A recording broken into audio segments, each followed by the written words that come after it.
Welcome to our channel. রাত তখন 12টা। আজকের ঘটনাটি হাওড়া থেকে আমাদের পলাশদা পাঠিয়েছেন। আজকের গল্প কুয়ো রহস্য। ঘটনাটি ঘটেছিল আজ থেকে প্রায় 13 বছর আগে। তখন আমার বয়স 15 কি 16। বাবার ট্রান্সফারেবল জব হওয়ার কারণে কয়েক বছর পর পরই আমাদের শহর বদলাতে হতো। সেই বছরও বাবার ট্রান্সফার হয়েছিল মেদিনীপুরে। সেই মতো বাবা একটি মফস্বল এলাকায় একটি বাড়ি ভাড়া নেন। বাড়িটা ছিল একতলা। ঢুকতেই একটি বারান্দা, সেই বারান্দাতেই ছিল রান্নার ব্যবস্থা, আর তার ঠিক অপর প্রান্তেই ছিল বাথরুম, আর সোজা ঢুকে গেলেই দুটো বেডরুম। আর বাড়ির পেছনে ছিল একটা কুয়োতলা। প্রথম দিন গিয়ে সব গোছানো হলো। সেদিন রাতে শুতে শুতে একটু দেরিই হয়ে গিয়েছিল। আমি আর দাদা একসাথে একটি রুমে, আর ঠিক তার পাশের রুমেই বাবা আর মা শুতেন। সেদিন রাত দিয়েই শুরু হলো সমস্যা, যা শুধু আমার সাথেই ঘটে চলেছিল। সেদিন রাতে আমার ঘুম ভেঙে গেল। চোখ খুলে ঘড়ির দিকে তাকাতেই দেখি 2টো বাজে। পরের দিন নতুন স্কুল, আবার সব নতুন বন্ধু, এসব ভেবে পাশ ফিরে শুয়ে পড়লাম। ঘুমাবার চেষ্টা করলাম। পরদিন সকালে স্কুল গেলাম। দিনটা বেশ ভালোই কাটলো। আসলে সমস্যাটা হচ্ছিল রাতে, শুধুমাত্র রাতে। সেদিনও রাতে আমার ঘুম ভেঙে যায়। গলাটা শুকিয়ে যেন কাঠ হয়ে এসেছে।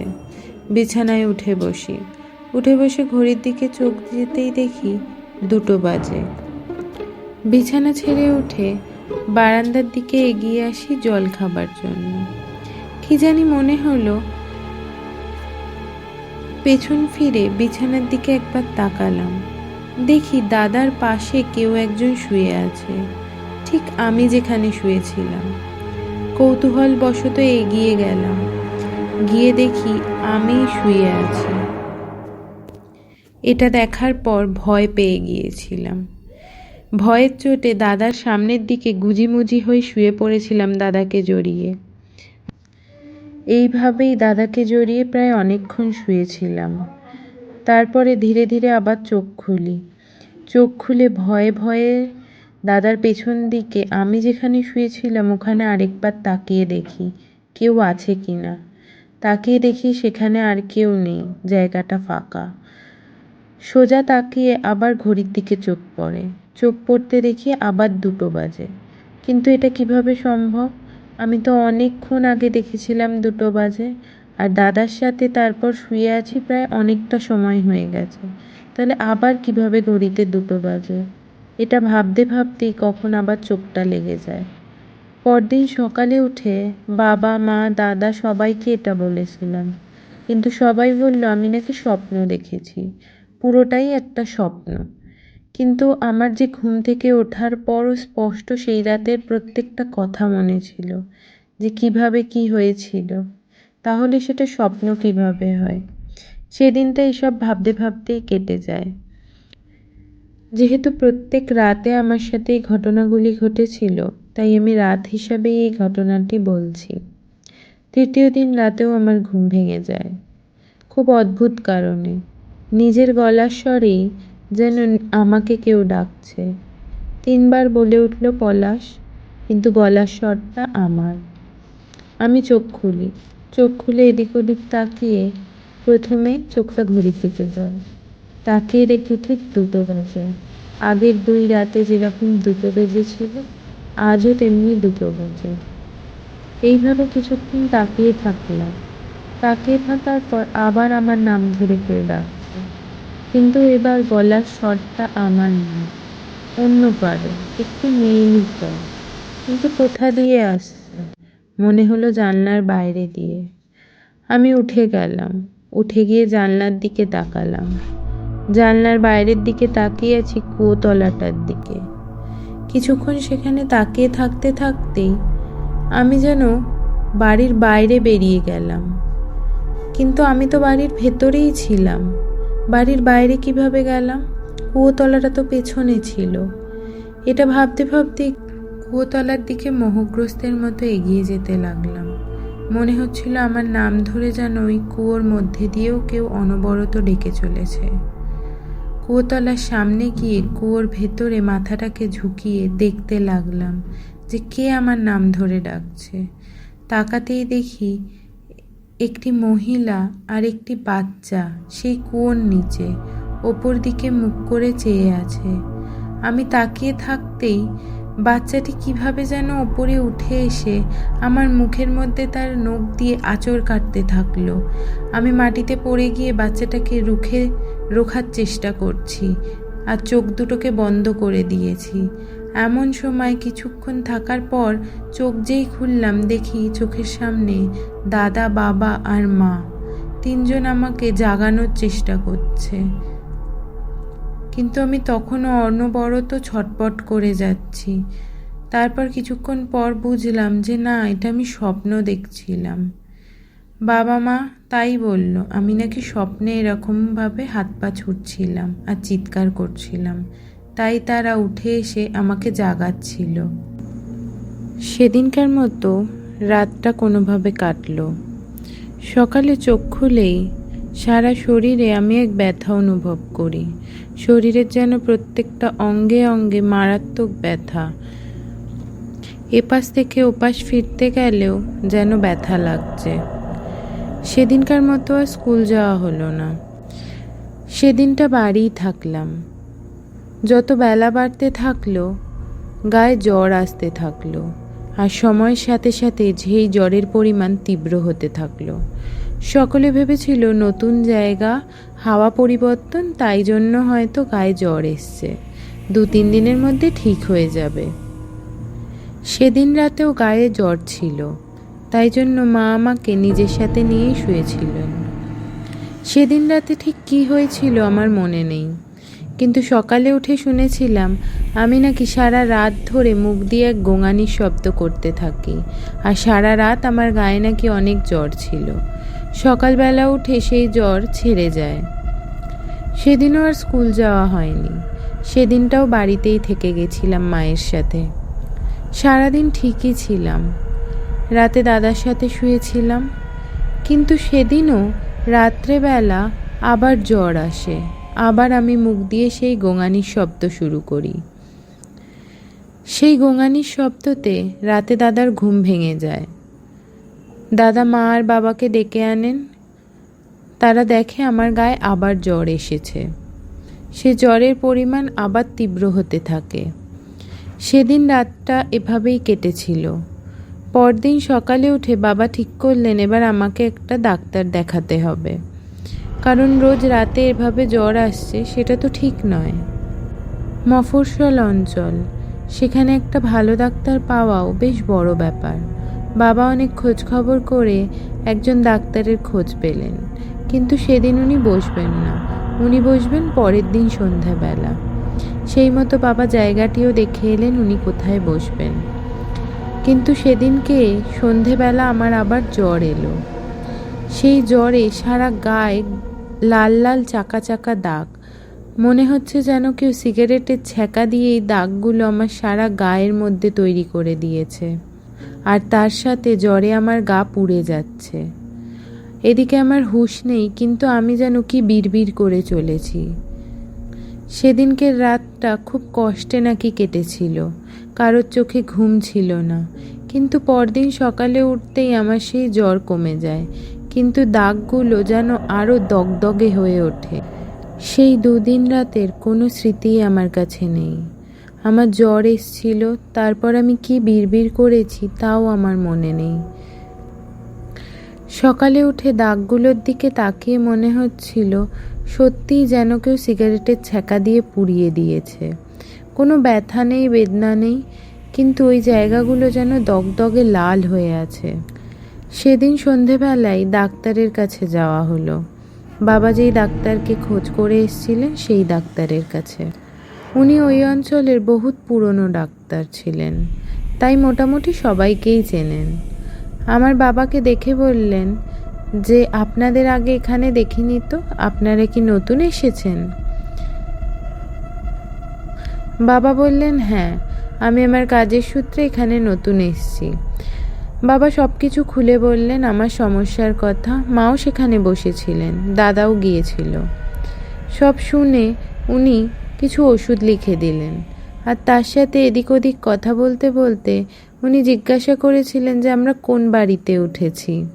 তো বাবা সেই মতো আমরা যে বাড়িতে উঠেছিলাম সেই বাড়িটির কথা বলে।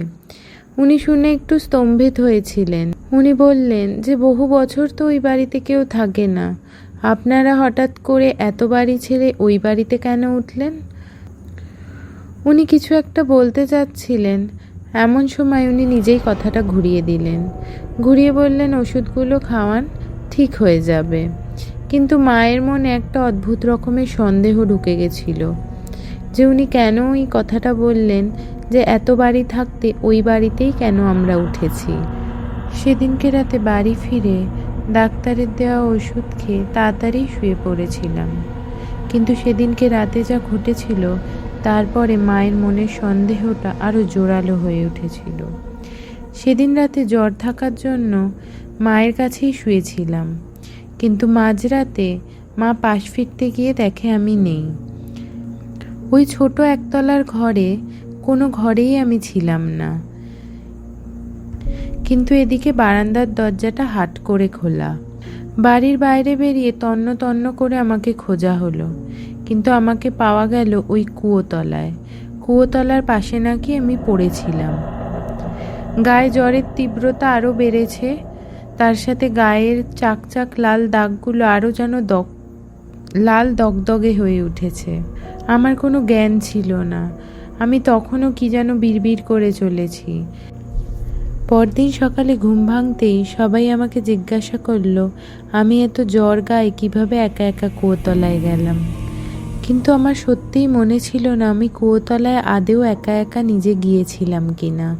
সেই রাতের কোনো স্মৃতিই আমার কাছে নেই। সেদিন সকালেও গা দিয়ে জ্বরটা নেমে গেল।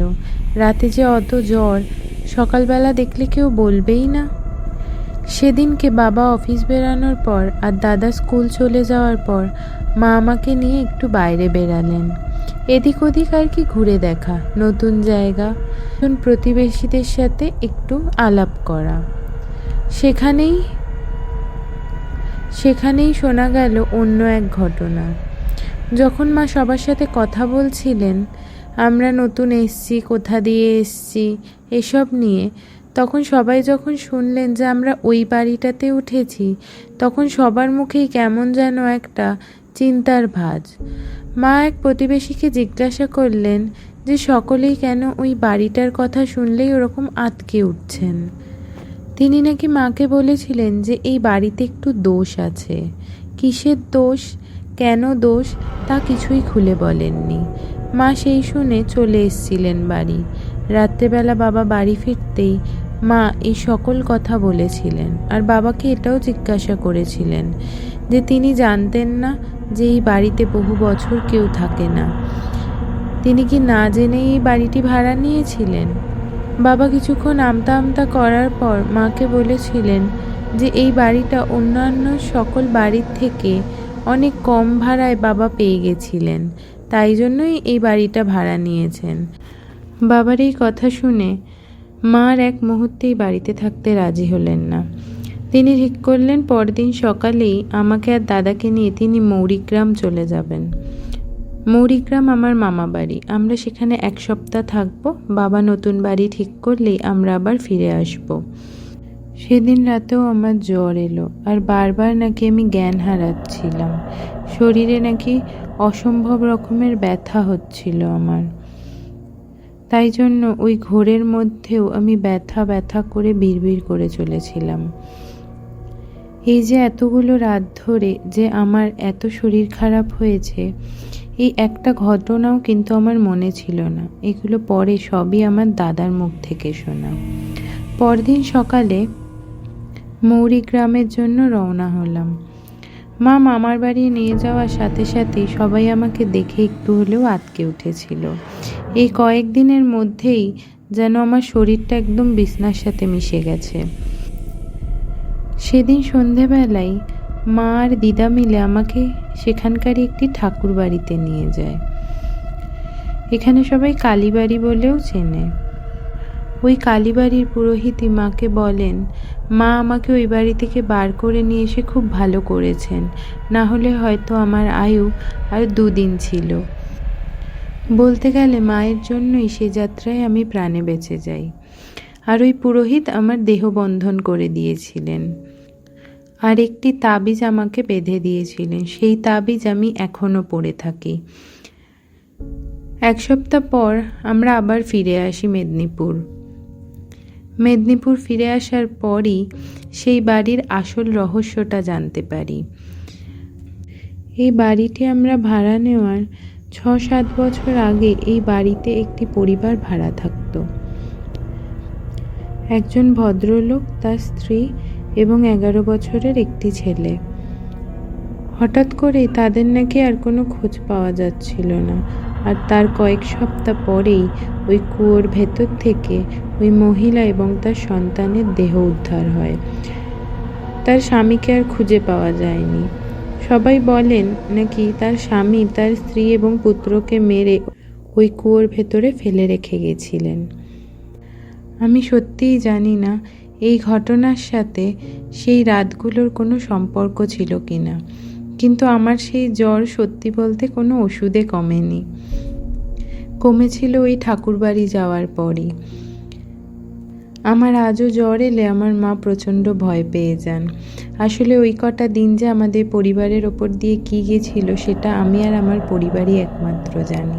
এখানেই আজ শেষ করলাম আজকের ঘটনা কুয়ো রহস্য। ধন্যবাদ পলাশদা, আপনার জীবনে ঘটে যাওয়া এরকম একটি ঘটনা আমাদের সাথে শেয়ার করার জন্য। ঘটনাটি আপনাদের কেমন লাগলো অবশ্যই কমেন্ট বক্সে জানাবেন, আর ভালো লাগলে লাইক এবং শেয়ার করে দেবেন। এরকম সত্যিকারের ঘটনার আরও গল্প শুনতে আপনারা চ্যানেলটিকে সাবস্ক্রাইব করতে পারেন। আবারও নতুন ঘটনা নিয়ে খুব শিগগিরই আসতে চলেছি।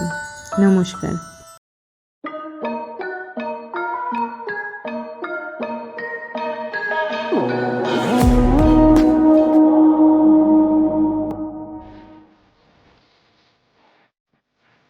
হোয়াটসঅ্যাপে আপনাদের পছন্দের টি শার্টটি অ্যাড টু কার্ট করে কেনাকাটা করুন।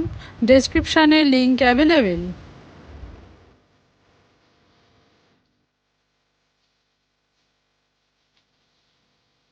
Arik Denim, the unique t-shirt brand.